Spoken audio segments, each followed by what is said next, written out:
Hai teman-teman semuanya, di video kali ini seperti judul videonya aku mau cerita tentang penyakit aku lagi, yaitu yang Kistofarium kemarin. Sebetulnya aku ada bikin 2 video, yaitu video ini sama video sebelumnya yang part 1. Kalau kalian belum nonton yang part 1, tonton dulu supaya nggak bingung. Video ini aku bakalan cerita kurang lebih sama persis sama yang pertama kemarin, cuman ini lebih detail dan juga lebih pasti gitu, soalnya kan udah operasi jadi semuanya udah keluar, hasilnya udah keluar dan apa yang aku alami juga udah lebih real daripada yang kemarin. Jadi ya udah, nggak usah lama-lama lagi, kita akan langsung mulai aja ceritanya.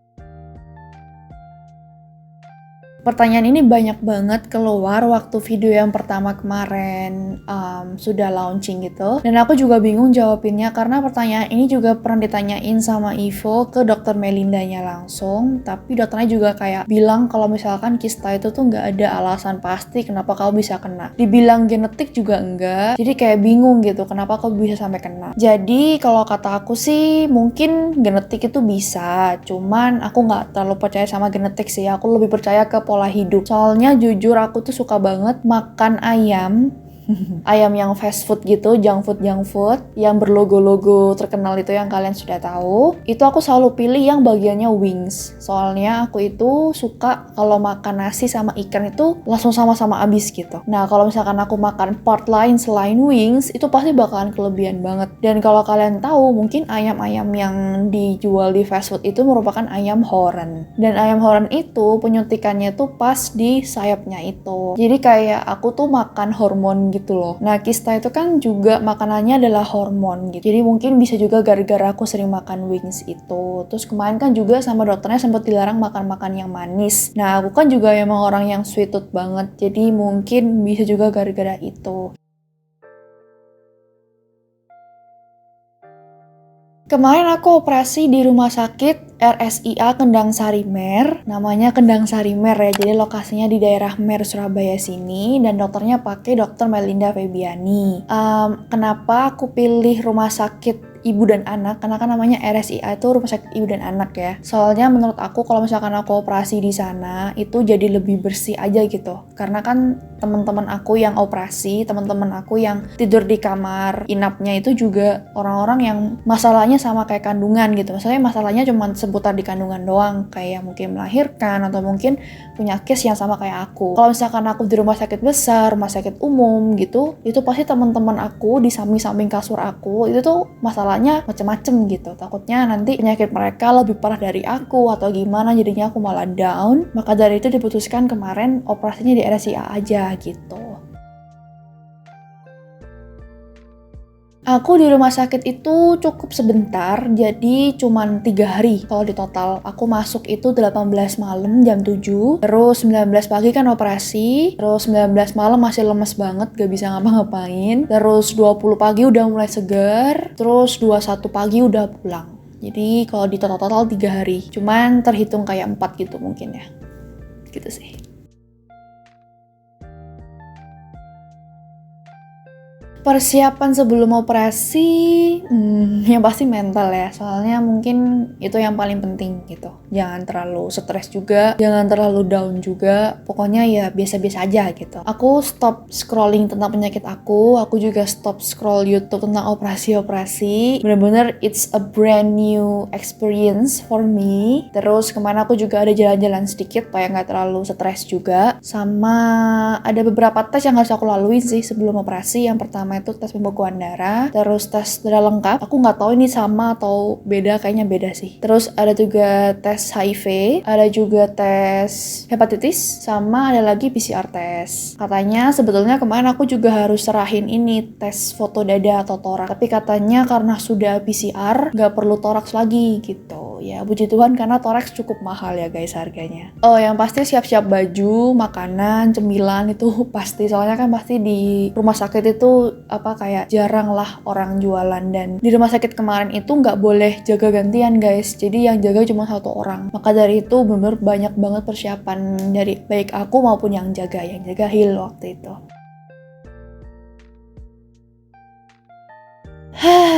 Ini mungkin agak panjang, jadi jangan bosen ya dengerin ceritanya. Jadi aku masuk itu tanggal 18 malam jam 7. Aku masuk sesuai prosedur, kayak daftar-daftar lah, tanda tangan, ditanya-tanya, kayak gitu-gitu. Terus jam 7:30 kayaknya aku masuk di dalam kamar. Habis itu ganti-ganti baju gitu, terus disuruh tanda tangan lagi, kayak persetujuan buat operasi gitu-gitu. Terus habis itu aku ada makan sedikit, dan jam 9 malam itu aku harus minum dulu kolak 1 pil. Selanjutnya jam 11 malam juga aku harus minum dulu kolak 1 pil. Jadi total aku minum dulu kolak 2 pil. Dan aku stop makan dari jam 12 malam sampai besok pagi mau operasi. Nah, ketika minum dulu kolak itu reaksinya mulai dari jam 11 malam sampai paginya. Jadi kayak ke toilet gitu, tapi nggak yang sering banget sih. Cuman kayak sejam sekali mungkin, atau bahkan kayak 2 jam sekali, kayak gitu-gitu sih. Pokoknya puncaknya itu jam 5 pagi. Jadi aku sekalian aja mandi, keramas gitu-gitu. Terus langsung dipakein baju rumah sakit, dipasang infus juga, langsung didorong dari kamar aku ke atas. Jadi aku tuh tidur di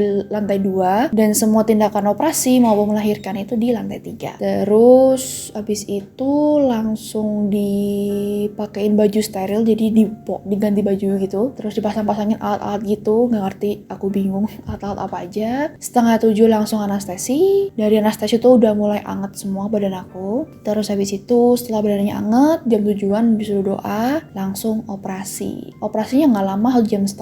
Habis itu di ruang pemulihan dulu 2 jam. Di ruang pemulihan, setelah itu langsung masuk ke kamar biasa, kayak makan gitu-gitu sih. Terus ya udah selesai. Jawabannya bius paruh. Jadi aku dibius itu dari perut atas sampai kaki. Itu aku dibius, nggak kerasa apapun. Dan biusnya cukup kuat sih. Bener-bener kayak aku nggak kerasa apapun, kayak dibanting-banting kakiku aja aku nggak tahu gitu. Tapi dari perut atas naik, kayak dari dada ke atas gitu, aku sadar banget. Dan itu dinginnya luar biasa guys, karena menurut perawatnya kalau kalian di anestesi itu obat anestesinya akan menyerap suhu tubuh kalian, jadi kalian akan merasa lebih dingin daripada orang-orang di sekitar kalian gitu. Jadi menurut aku kayak dingin banget sampai gertak gigi yang kayak gitu. Rasanya di dalam ruangan operasi jujur nggak semenakutkan itu ya. Bahkan kemarin karena aku emang agak kalap banget nih, maksudnya kayak sampai yang meneror semua dokter gitu. Kayak aku kedinginan, tolong. Sampai diajak ngobrol sama dokter anestesinya. Kayak diajak ngobrol tuh yang bener-bener yang kompleks gitu loh. Jadi kayak diajak ngomong tentang, kamu kerja atau kuliah gitu. Kuliah apa gitu-gitu. Terus kayak kan aku bilang aku kuliah teknologi pangan. Terus dibilang, emang itu ngapain? Terus kerjanya ngapain nanti? Prospeknya gimana, kayak gitu-gitu. Bener-bener kayak kompleks loh pembicaraannya gitu. Terus kemarin juga ini ada cerita lucu, ada satu perawat tuh baik banget, dia tuh megangin tangan aku terus, karena kan aku bener kayak sampai yang gini-gini gitu loh. Jadi dia kayak pegangin terus, kayak sabar ya kak, nggak apa-apa, ini emang dingin, gimana lagi, emang di anestesi emang dingin gitu-gitu, nanti juga cepet selesai, sabar ya gitu. Terus kan aku juga dikasih oksigen. Nah dikasih oksigen itu kayak sering lepas gitu. Nah dia juga bantuin aku betulin oksigennya kayak gitu-gitu, soalnya kalau nggak ada oksigennya nggak bisa nafas. Terus kemarin juga habis operasi kan masuk ruangan pemulihan. Nah ruangan pemulihan itu fungsinya untuk memulihkan diri aku memang. Jadi ketika dibius, ya gimana ceritanya harus sampai kaki aku tuh bisa gerak sendiri. Ketika aku dibius itu, kayak otakku merintah nih kaki gerak gitu, itu nggak bisa gerak. Nah itu makanya harus tunggu di ruangan pemulihan kayak sekitar 2 jam itu baru boleh keluar. Terus kemarin juga diobservasi kayak sakit nggak, terus ngerasa gimana, kayak ada yang aneh atau enggak gitu, mungkin takut ada kebocoran kali ya di jahitannya. Setelah semua aman baru boleh keluar gitu. Jadi yang kemarin yang menurut aku deg-degan sih nggak ada ya. Mungkin di ruangan pemulihan itu karena seru banget, soalnya bisa lihat Hill, dia kayak dada-dada gitu-gitu. Terus ngeliat ekspresi Hill juga ketika dia kasih tahu kayak kistanya begini begitu gitu, kayak I saw everything. Kemarin juga di ruangan operasi sempet ini diputerin lagu guys. Diputerin lagu ini Spotify yang top 50 itu loh. Jadi kayak denger lagunya Tulus, ada lagi yang Takut Tambah Dewasa itu, terus ada lagi lagunya Ya seru sih, jadi kayak akhir-akhir itu aku lumayan relax soalnya denger-denger lagu. Terus kayaknya dibius hampir total gitu, sudah dibius hampir total, terus dikasih lagu lagi. Jadi udah the best lah pokoknya. Jadi aku bakalan jelasin pelan-pelan, semoga bisa diterima dan dimengerti. Jadi secara garis besar wanita itu punya 2 ovarium, yaitu ovarium kanan dan ovarium kiri. Nah, fungsi ovarium ini setahu aku adalah untuk menghasilkan sel telur. Mungkin kalau ada yang nonton video ini dan you are a doctor dan aku salah ngomong, bisa banget dikoreksi di bagian komen ya. Supaya mungkin nanti teman-teman yang sambil baca, sambil nonton itu bisa lebih terupgrade lagi gitu ilmunya. Nah, kemarin aku sudah cerita di video part 1 bahwa aku punya kista di ovarium kanan. Jadi ovarium itu basically kata dokter aku itu cuma 3 cm. Nah, tapi kan karena aku ada kistanya yang sudah besar banget itu, jadi dia melebar. Makanya ovarium yang itu harus diangkat dan memang setelah dioperasi emang betul. Jadi ada kista di situ, lumayan besar. Aku akan buka dulu catatannya. Jadi aku sampai bawa ini. Ini memang record gitu ya. So we are going to take a look di hasil patologinya. Jadi kemarin memang setelah operasi itu semua kista-kista langsung dibawa untuk patologi gitu. Ini kalian nggak usah request karena pasti akan secara otomatis dari pihak rumah sakit itu dibawa langsung ke patologi gitu guys. Nah oke, udah ketemu hasil patologinya. Ini dalam selembar kertas kayak gini kalau patologi. Aku akan bacain aja. Jadi basically pertama itu aku punya 2 kista. Jadi ada di ovarium kanan sama ovarium kiri. Aku ceritain dulu satu-satu. Yang pertama yang ovarium kanan, yang emang harus diangkat sama ovariumnya itu besar banget kistanya. Dia ukurannya sekitar 15 x 15 x 7 cm dengan berat 1,2 kilo atau 1.200 gram. Kemarin sudah dicek oleh pihak patologi, sudah dilihat baik ovarium maupun kistanya itu semuanya jinak, jadi puji Tuhan aman gitu. Nah jadi waktu dibelah tuh kayak gini, ini yang besar itu tuh kayak plastik gitu loh, tuh kan. Ini yang 15 x 15 x 7 cm itu. Dan untuk sebelum dibelahnya fotonya seperti ini. Tuh emang besar banget. Jadi kemarin itu udah nggak lagi ditaruh di baskom medis, udah bener-bener ditaruh di ember yang biasanya di toko plastik gitu loh, yang warna-warni, yang warna hijau, warna oranye. Nah udah ditaruh di sana. Dan emang aku denger ketika operasi itu kan aku bius paruh, jadi aku bisa ngeliat apapun yang terjadi dan apapun yang dia omongin itu aku denger. Apalagi juga kemarin kan ada lampu operasi ya, besar gitu kan, 2. Jadi lampu operasi itu kan bulat, terus ada kecil-kecil gitu, dan di pinggirnya tuh ada kayak pinggiran aluminium chrome gitu loh, yang memang dia kayak mirror, jadi bisa mantul gitu, mantulin bayangan. Dan aku bisa lihat dari atas, kayak dari bawah ke atas gitu, kayak oh iya ada benda hitam di perut aku, kayak iya ada angkat lah kayak gitu. Dan ketika dibuka juga semua orang kayak wow besar banget, cuman kayak ya udah nggak peduli. Kemudian ada lagi di sebelah kiri. Jadi ovarium kiri aku ternyata memang tidak sebagus itu. Malah kayaknya kalau telat dikit bisa senasib sama yang sebelah kanan deh. Cuman ya puji Tuhan masih terselamatkan gitu. Jadi ovarium kiri itu ada kista beratnya 10 gram. Dia disebut sebagai kista dermoid. Kista dermoid itu merupakan kista yang kalau dipotong itu kelihatan gigi, rambut, sama kulit. Kemarin memang betul dari foto sekilas gitu kelihatan ada gigi, ada kulit, ada rambut gitu. Yang paling kelihatan jelas sih rambut sama gigi ya, kalau kulit kan nggak terlalu kelihatan. Tuh udah dipatologi juga dan hasilnya semuanya jinak. Ada juga di ovarium kiri aku tuh namanya PCOS. Apa ya PCOS itu? Polycystic ovarium apa gitu? Ovarian apa gitu? Pokoknya intinya kayak kista di ovariummu tapi banyak banget dan dia kecil-kecil. Kemarin kalau nggak salah udah dipledosin sebisa mungkin dokter Melinda buat pledosin. Cuman ya kita cuma bisa berharap semoga nggak nambah. Itu aja sih untuk hasil operasinya. Semoga nggak jijik ya.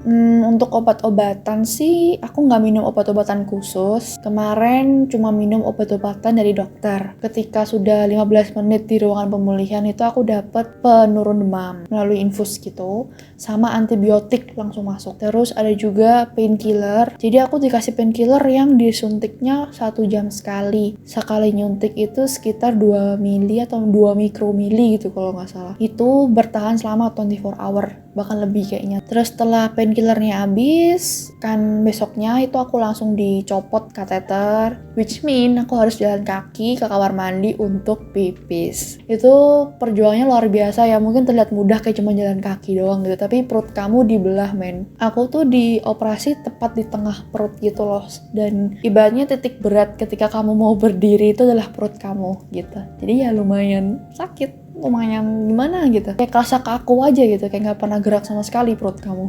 gitu. Terus karena udah lepas kateter, agak siang dikit aku udah lepas infusnya. Jadi infus aku tuh cuman jarum gitu loh. Terus nanti dari jarum ini tuh ada kayak selang ini, selang itu yang bisa dimasuk-masukin segala jenis obat. Nah kemarin setelah yang painkiller melalui suntik itu habis dicabut, terus kayak aku diemin berapa jam gitu untuk pakai tetap sama jarumnya, takutnya dokter Melinda minta dimasukin lagi melalui suntik gitu. Ternyata dari dokter Melinda nggak ada obat melalui suntik, jadi langsung dicabut suntiknya, terus langsung minum obat oral, obat minum, yaitu painkiller lagi, antibiotik sama penambah darah. Aku dikasih albumin minum, sama dikasih juga saran untuk makan telur. Jadi putih telur itu 1 hari 2. Terus Visan juga masih minum. Itu Visan minumnya minimal 6 bulan atau enggak kalau mau bisa sampai ketika aku mau punya anak. Terus sekarang ketambahan lagi namanya Primolut. Jadi Primolut itu adalah obat untuk meluruhkan darah menstruasi, karena menstruasi aku tuh gak tentu banget. Jadi kayak cuma berapa tetes doang. Sedangkan dokternya juga mintanya kayak yang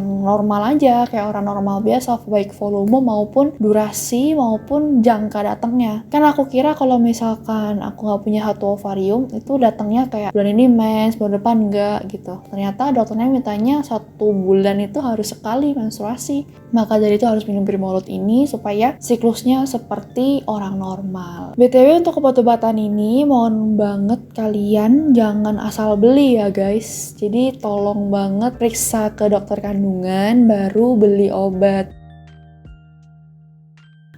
Buat pantangan makan sama seperti video yang pertama kemarin ya. Jadi aku memang masih tidak boleh mengkonsumsi makanan-makanan yang mengandung estrogen. Contohnya kacang-kacangan, kemudian ayam-ayam horen tuh masih belum boleh, telur horen juga masih belum boleh. Oke guys, I think that's it for today's video.